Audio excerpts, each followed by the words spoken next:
Oke, assalamualaikum.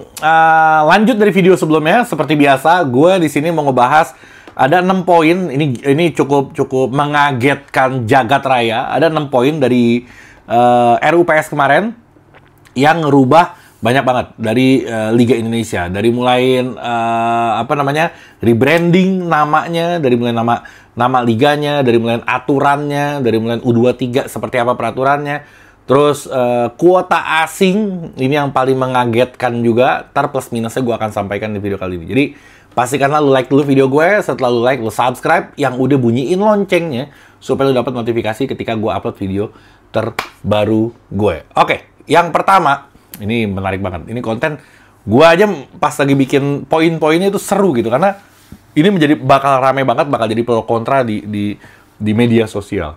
Oke. Liga akan dimulai itu tanggal 8 Agustus dan berakhir pada bulan Mei di 2026 tahun depan. Pertandingan pertama Persebaya lawan PSIM Yogyakarta. Kalau kata LIB, nggak ada aturan baku tim juara itu harus main lebih awal di pembukaan gitu.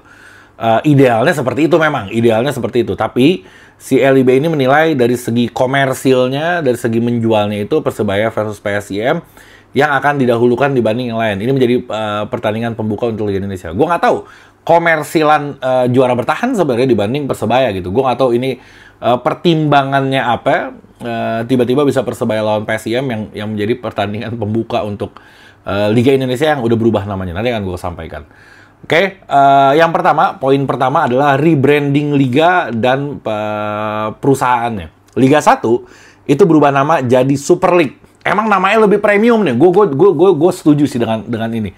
Karena namanya lebih keren. Biasanya kan BRI Liga 1 gitu. Kayak agak kurang premium ya. Kalau misalkan ini Liga 1 jadi Super League, itu kayaknya keluar luar negerian gitu. Kayak ada Eropa-Eropanya. Terus Liga 2 berubah jadi Championship.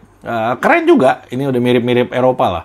Terus PT LIB berubah jadi I-League. Nanti kenapa berubahnya gue akan sampaikan. Harapan dari mereka ini di rapat itu harapannya supaya semakin menjual namanya, terus mendatangkan investor, mendatangkan sponsor, jadi level liganya terangkat. Karena level liga kita di ASEAN aja kita lumayan nggak tinggi-tinggi amat gitu. Apalagi di Asia jauh banget, jeblok banget gitu. Oke. Terus yang poin keduanya, ini yang paling drastis adalah perubahan pemain asing. Dulu banget itu 5, terus diganti menjadi 8 musim kemarin. Sekarang jadi 11. 11 ini lu kira-kira aja. 11 ini angka yang cukup banyak untuk jumlah pemain asing. 11 pemain asing yang boleh dimainin di lapangan itu 8. Sisanya di bangku cadangan. Jadi kalau misalkan nanti asingnya diganti, ya asing yang satu laginya baru boleh masuk gitu. Itu peraturannya seperti itu. Plus minusnya ada, gue akan bacain plusnya dulu. Plusnya adalah liga akan jadi lebih kompetitif. Pasti lebih seru ditontonnya, kualitasnya juga bakal naik, level liganya pun akan naik juga gitu. Karena setiap kita main ke level ASEAN atau Asia, tim dari Indonesia itu selalu melempem gitu. Susah banget kita untuk bersaing dengan mereka. Nah, tujuannya dengan penambahan pemain asing ini, tujuannya supaya nanti ketika kita bersaing di level Asia atau ASEAN, itu kita bisa bersaing gitu karena asingnya banyak. Tapi untuk pemain lokalnya itu kesian banget, dan di sini gue akan bacakan minusnya. Minusnya talenta lokal jadi sedikit banget kesempatannya. Lo bayangin kalau misalkan 8 bisa di lapangan main bareng, berarti cuma ada 2 pemain lokalnya gitu. Nggak mungkin klub ngambil pemain asing yang levelnya di bawah lokal. Mau ngapain? Mendingan ngambil lokal aja. Pasti yang namanya pemain asing itu levelnya pasti di atas pemain lokal. Nah, ini agak repot karena kalau misalkan di timnas banyak masuk pemain diaspora, pemain yang dari Liga 1-nya nggak ada kesempatan, ya lo harus berjuang untuk masuk ke sini gitu. Tapi kalau untuk di liga ini yang setiap minggu main, kalau mereka nggak ada kesempatan bermain, gimana dia cara nunjukin kualitas dia gitu? Gue ngelihatnya sih dari sisi si pemainnya. Kalau dari sisi supporter, ya kita happy aja. Kita pengen kalau bisa yang lebih bagus lagi gitu squad kita, supaya kita bisa juara, kita bisa mainnya enak, kita terhibur ketika nonton. Ya jadi seru aja liganya kalau untuk sisi supporter. Tapi kalau untuk pemain ini agak mengagetkan mereka karena kesempatan untuk bermainnya dipastikan kesempatan bermainnya itu akan sangat jarang gitu, karena yang pasti yang main ya asing, kecuali ada kompetisinya banyak. Ada Super League, Liga Indonesia, dari Liga 1, Super League sekarang, terus ada Piala Indonesia misalkan, terus ada macam-macam. Nah, kalau ada banyak liganya itu masih oke, karena akan ada rotasi gitu. Jadi ada kesempatan buat pemain lokal. Tapi ketika cuma satu kompetisinya, agak kasihan juga gue ngeliat pemain-pemain dari liga lokal. Tapi bisa jadi juga tujuannya ini untuk naikin level liga. Nanti ketika level liganya udah naik, ya itu kuota untuk asingnya dikurangin. Bisa jadi kayak gitu. Nanti dampaknya akan ada ketimpangan dari klub. Contoh, misalkan klub yang punya duit banyak itu bisa ngedatengin pemain-pemain hebat dengan asing-asing yang sangat mahal gitu. 11 kuota bisa terisi penuh, pasti ya value-nya, nilai si klubnya itu akan lebih bagus gitu dibanding kalau misalkan tim-tim yang nggak banyak duitnya tapi mereka nggak bisa menuhin kuota asingnya, itu cukup merepotkan untuk tim-tim yang kita bilang tim-tim kecil itu. Tapi memang pada faktanya di seluruh dunia, di liga manapun ya memang kayak gitu. Ada Real Madrid, ada Barcelona, tapi ada juga kayak Sevilla gitu yang nggak punya duit. Ada juga kayak apalagi sih di Liga Osasuna atau apa gitu. Ada AC Milan, ada Juve, ada Inter, tapi kan ada juga kayak Palermo gitu. Ada juga tim-tim yang memang dia nggak bisa beli pemain mahal. Nanti akan ketimpangan. Memang persaingan mereka itu bukan di papan atas, tapi persaingan mereka itu di papan tengah atau di papan bawah. Memang kayak gitu. Memang seperti itu. Nah, di Liga Indonesia kemarin-kemarin agak merata gitu. Tiba-tiba tim yang peringkat 2 Liga 1 dikalahkan sama tim yang mau kayak Persija lah. Tiba-tiba Liga 1 peringkatnya 3 besar atau 5 besar dikalahin sama tim yang mau hampir degradasi kayak Semen Padang waktu itu. Jadi rata banget gitu. Nah, biasanya di mana-mana liga itu pasti ada ketimpangannya gitu. Ketika ada Madrid Barca, pasti ada tim-tim yang di papan bawah yang dia nggak bisa beli pemain mahal. Ya memang resikonya seperti itu. Harus ada investor yang masuk, baru dia bisa naik. Memang seperti itu. Tapi kalau di Indonesia kayaknya belum siap mereka untuk kayak gitu. Kesian banget pemain-pemain, apalagi pemain-pemain akademi yang dia mau naik, dia jadi ketakutan duluan gitu dah. Percuma juga gue naik ke tim utama kalau gue cuma jadi cadangan gitu. Gue agak kesian aja ngelihatnya. Oke, poin berikutnya yang ketiga, ini pemain U23 wajib tampil selama 45 menit.